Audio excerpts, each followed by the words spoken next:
গল্পের নাম নদীর পাড়ের ভূতনি। গ্রামের প্রান্তে এক বিস্তীর্ণ নদী আছে, যেখানে সন্ধ্যার পর কেউ যেত না। সবাই বলতো ওখানে এক ভূতনি থাকে।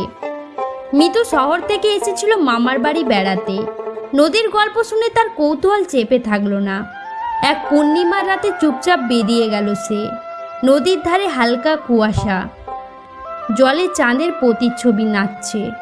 হঠাৎ সে শুনল, এদিকে আয়। কণ্ঠস্বর যেন বাতাসে ভেসে এলো। সামনে এক সাদা শাড়ি পরা মহিলা দাঁড়িয়ে, চুল ভেজা, মুখ ফ্যাকাশে, ধীরে ধীরে হাসলো। দাঁতগুলো অস্বাভাবিক লম্বা। তুই তো নতুন, নৌকায় চড়বি? মহিলা হাত বাড়াতেই মিতুর বুক ধরধর করে উঠল। সে পিছিয়ে যেতে চাইল, কিন্তু পা যেন তার কাদায় আটকে গেল।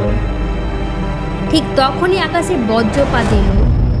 আলোয় দেখা গেল মহিলার পা উল্টো আর চোখ রক্ত লাল। নদীর ঢেউ হঠাৎ উঁচু হয়ে গর্জন উঠল। গলায় থাকা লাল কাপড়ে বাঁধা তুলসী পাতার জোড়াও নড়ে উঠল। মুহূর্তে মহিলা মিলিয়ে গেল জলের ভিতরে। ভোরে মিতুকে পাওয়া গেল নদীর ঘাটে। সেদিন থেকে সে আর নদীর দিকে তাকায় না।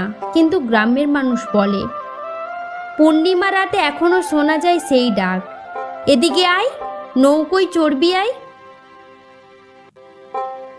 আপনি যদি প্রথমবার এই চ্যানেলে এসে থাকেন তাহলে সাবস্ক্রাইব করতে ভুলবেন না।